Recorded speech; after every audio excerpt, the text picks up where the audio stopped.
Hello and welcome to this week's edition of The Focal Point. My name is Bart Kakoza. Now, for the last 3 or 4 programs, I must confess that I treated you to rather stressful images, from shocking stories of young men seeking for justice to mankind's brutality towards animals, that is cows, chickens, goats and pigs. This evening, I want to bring you the lighter side of mankind's attitude to animals, specifically the care and comfort accorded to pets in the West. If you think that your dog is living a dog's life, wait and see what it means for a dog to live its life.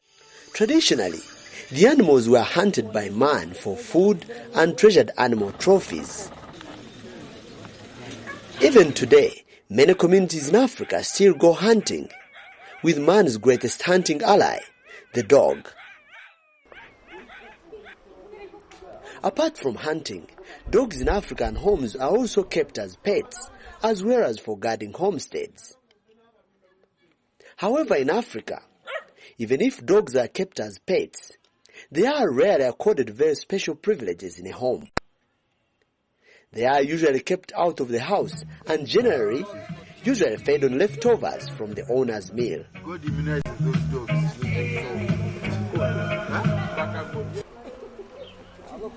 Should they dare enter the house, the reward for this curiosity will be the typical dog's life, a kick in the round. In many cases, they are left to fend for themselves, but will always come back to their owners. That is their charge.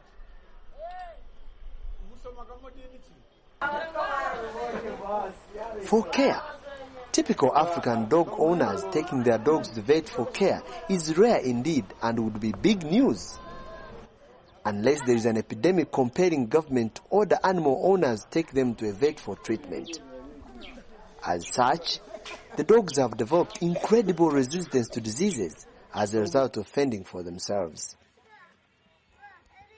However, in most African countries, it is only governments and animal care-focused organizations that endeavor to bring veterinary services to rural communities and to low-income earners among urban dwellers. It is during these mobile communal vet clinics that most dog owners have a chance to have their dogs vaccinated against major diseases that afflict dogs, especially rabies.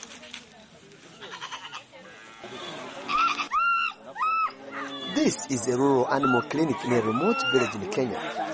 It has been organized by World Society for Protection of Animals, WISPA, that fights for animal rights.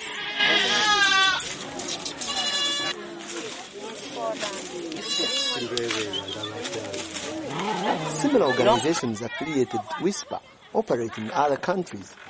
For instance, the Uganda Society for Care and Protection of Animals. It also organizes rural animal clinics such as this one in the outskirts of Kampala.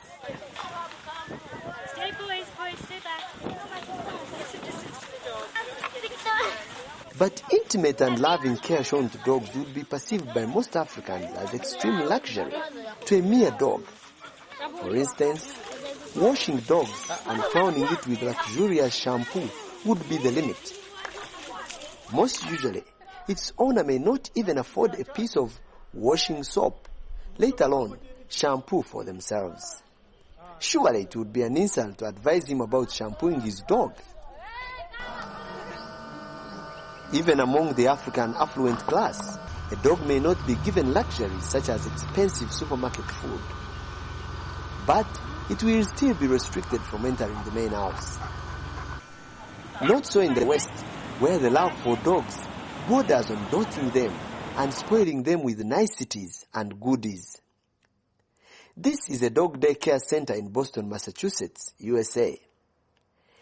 Here, dog owners dig deep into their pockets to give their dogs that comfort and good time they want their pets to have. It is big business here. Dog daycare centers are mushrooming in many towns in the developed world because of the importance dog owners attach to them. At this center, over 70 dogs meet here daily where they spend the whole day long socializing and having fun. That's a nice Dogs show. having fun? And Africans would say, "Tell me another story, man." Not that one. But it's true and very, very serious business here. We break the dogs down into groups, different play groups. We have a puppy play group, a small play group, a medium-sized dog play group, and a large dog play group. And what we do is we play catch, or we play fetch, or we run over our agility equipment, which is running through the tunnels, jumping through hoops, playing on our A-frame. It's just like daycare. Yeah. You know, when you have a child, you put your child in daycare.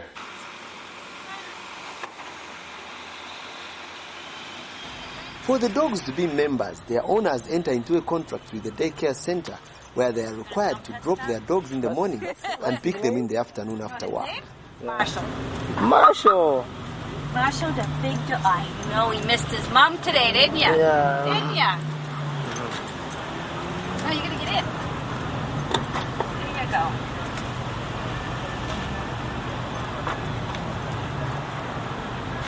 So how long have you been... Coming here? Yeah. Year? Yeah. Yeah. 1 year? I think it's been a year. Uh-huh. So you bring him here every day?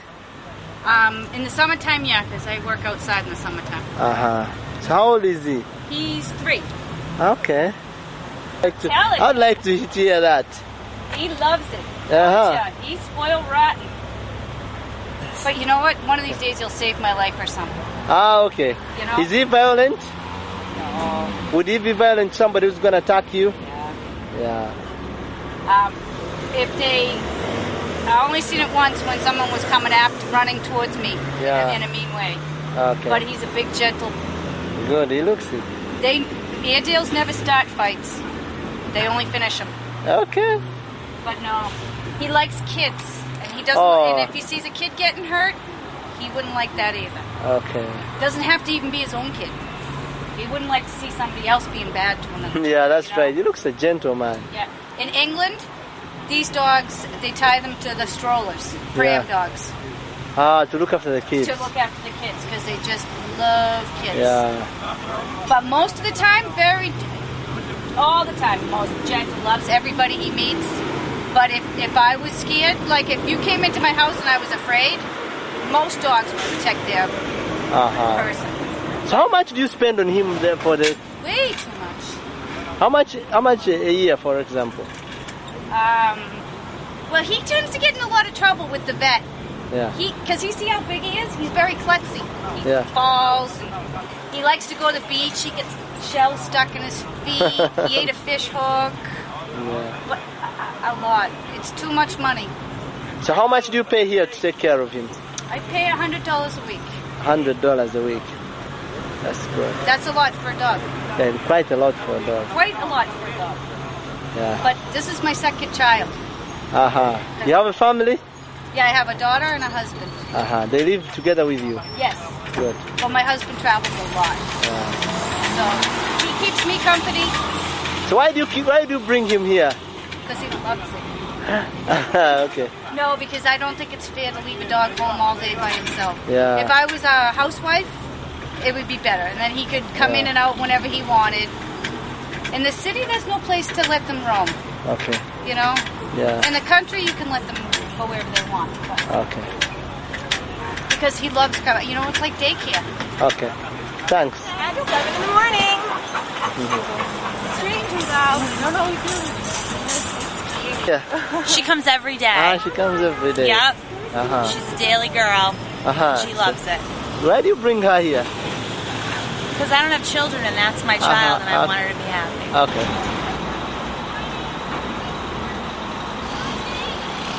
Why do you bring him here? Oh, he loves it. He loves it. How often does he come here? Every day. Every day. How much do you spend on him for coming here when he comes here? $100 a week. If they cannot drop them off every day at dawn, Jeff Walker, a consultant at the Dog Day Afternoon, moves from home to home of his clients picking dogs.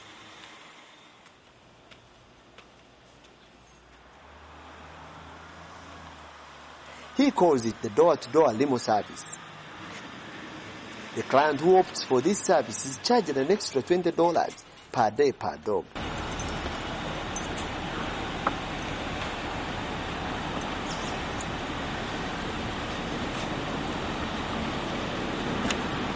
Opportunity for those who need it most. JFF. When picking the dogs, Jeff has to ensure that he picks up all the dog droppings should they feel the call for nature. He then has to carry the droppings to a toilet.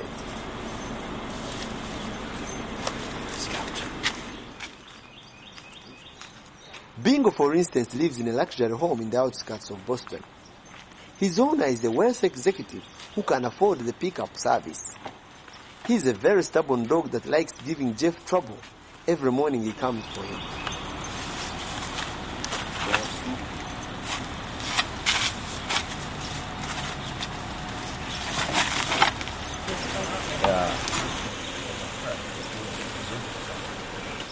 The day pickup is a special service offered to clients who are not able to personally drop their dogs. The dogs enjoy the luxury of a daily limo ride. It's a tough economy, so a lot of people find themselves working 8 to 10, 12, 14 hours a day. And previously, before companies like mine existed, they would just have a dog walker come, and the dog walker would come and walk their dog for 10 or 15 minutes. The difference with my company that I'm working with, which is Dog Day Afternoons, is that we would pick up your dog. We have a door-to-door limo service, and your dog plays for 12 hours. So when you get home, your dog's not, anxious or, needs a lot of attention. You just come home and you can play and enjoy personal time with your dog instead of having to worry about taking your dog out, if your dog had fun. Because when you live in a large city, it's kind of unfair to have a dog basically cramped up in an apartment for 12 or 13 hours a day. Each dog owner pays $30 per dog per day just for fun and games. Dog owners either pack lunch for their dogs or bring a takeaway for them during lunch break. For those who cannot find time to pack food for their dogs, there is an option for paying extra for the day's care center's food. Their parents supply their lunches. Some dogs eat Alpo. Some dogs have, pretty decent lunches where they have fresh chicken and rice every day, or they have beef and potatoes, or they have, just a meat and vegetable lunch, and that's called a raw diet, and a lot of our dogs also have that. Candy is one of the 4-day care attendants at Dog Day Afternoon.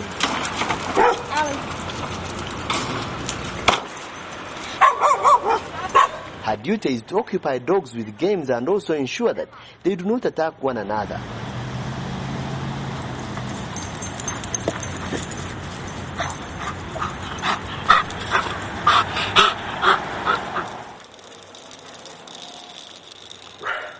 Just like children, stubborn ones are punished by being taken away and isolated.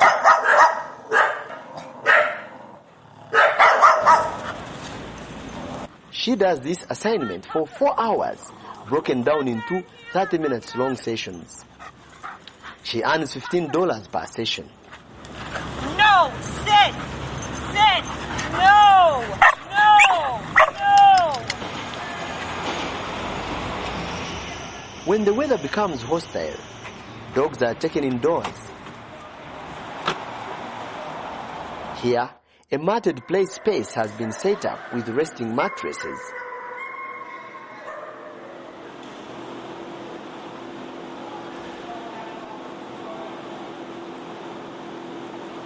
Toys and other games gadgets are in place to keep the dogs busy. After lunch, dogs are forced to have a siesta. That's good.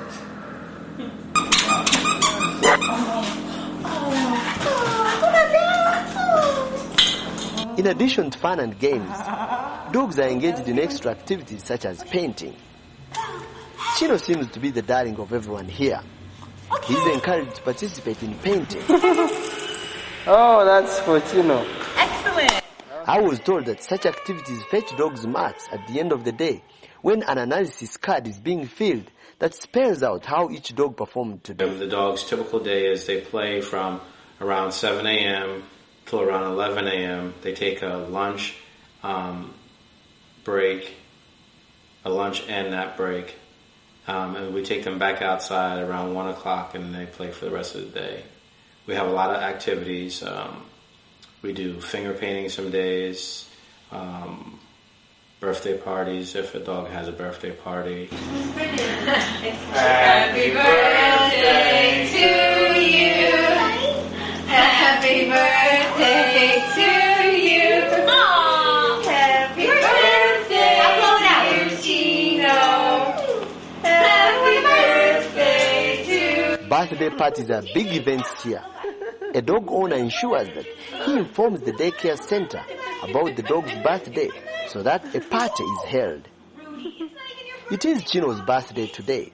A birthday cake complete with candles has been specially ordered, and the party to mark the celebration is on. If a dog's birthday is on a day or over the weekend, what we do is we have a party. We organize a dog party. So what we do is we order a birthday cake, and a birthday cake, just like for a child, would say, "Happy birthday, Billy." And it would have candles, and Billy and all of his play friends would get around, and we take pictures of the dogs. We blow out the candles, and then we cut up the cake. The cake is made especially for dogs. So the dogs, all the dogs that are at daycare for that day, they get a slice of cake. For those who wish to give extra special treats to their dogs, a grooming center is at hand. Equipped and stocked with all the necessary luxuries from Gucci designer collars to vegetarian dishes for dogs, the center is a clear testimony of the level of care people give their pets here.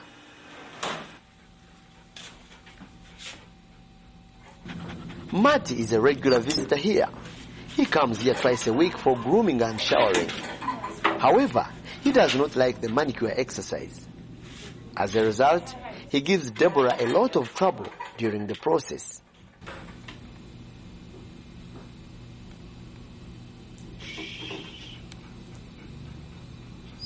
Hey.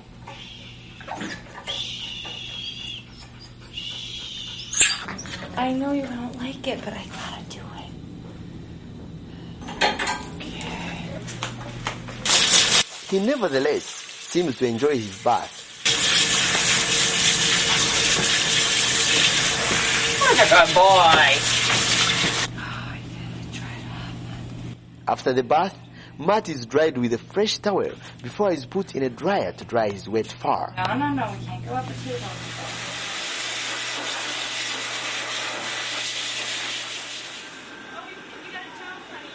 Barry, another regular here. And like Marty, Barry is a gentleman. He enjoys the smooth brushing of his fur.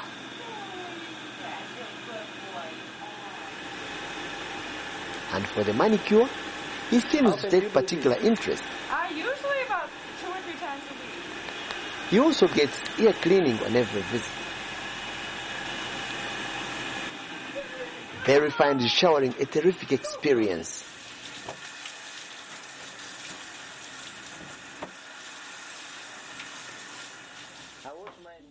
The most expensive yet interesting service here is the dog body massage.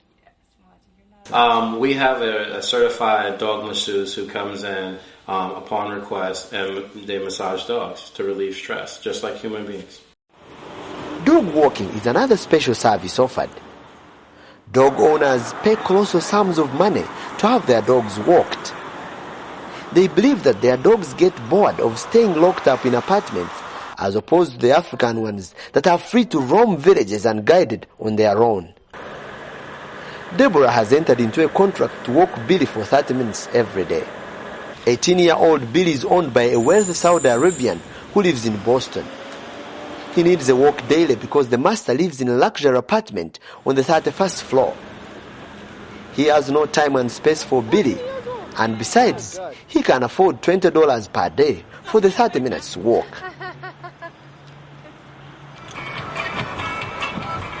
South of Boston is metropolitan New York. These skyscrapers are home to thousands of city residents. Dog lovers must set aside time to walk their dogs. And of course, those who cannot find time have to employ dog walkers. Even physically disabled dogs are not simply neglected. They are put in wheelchairs to be able to enjoy a walk in the afternoon. Well, I hope you learned a few tips about taking care of your pet.